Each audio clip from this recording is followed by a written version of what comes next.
Hi, welcome to week 3. Can't believe it's week 3 already. This course is going by very, very quickly. Last week we talked about the importance of families. We also were able to try on some disabilities. I'm in the process of grading your week 2 assignments, and it seems from what I've seen so far that most of you have really valued the opportunity to try on a couple of different disabilities and found the experience to be eye-opening. So that's great.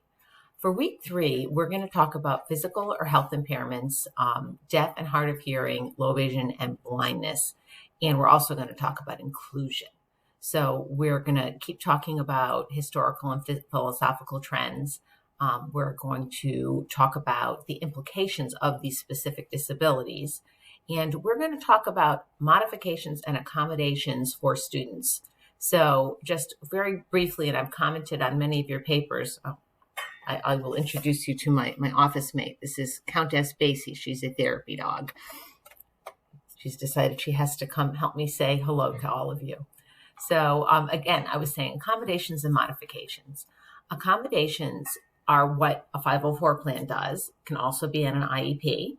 Accommodations change the how something is being done. So are you giving somebody extra time? Are you letting them take tests in a quieter location? Modifications, on the other hand, change the what is being taught. Are they being taught different material? Are they being taught less material?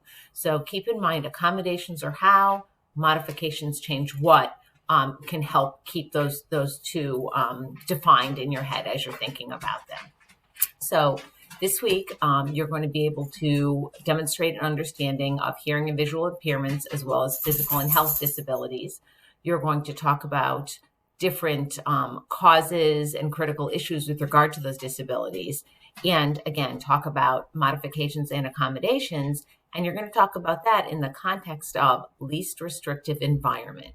So we have already talked about how in the Individuals with Disabilities Act, there's always a presumption that students should be in general education with appropriate supports and services. If they can't, that's when we start talking about more restrictive environments, pulling them out for services or being in substantially separate classrooms or in substantially separate schools. So this week, you're going to read chapter 12 and 13 and watch a few videos. I think there's 2 of them. And this week, we're going to be discussing meaningful inclusive practices. So I want you to think about more than access, more than just having children in a general ed classroom, but how they can be meaningfully included. So again, more than just being in the room. Again, feel free to do a video post, whatever you're comfortable with. Don't forget to use information, especially in your initial reply to the prompt. Use references and accompanying in-text citations to support your thinking.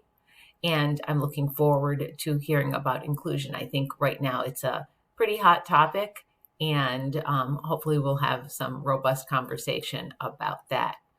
And then this week is going to be your first exam. So know that this is an open book quiz. There are 20 multiple choice questions, 3 short answer questions, and a case study. Know that you have unlimited time to complete the exam. And you can use your textbook, you can use your notes, and I can tell you that there is information for each question somewhere in the text or in a video that you have watched so far.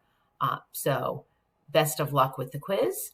Again, open book, take your time, and I look forward to hearing from all of you in our discussion this week. Have a great week. Bye-bye.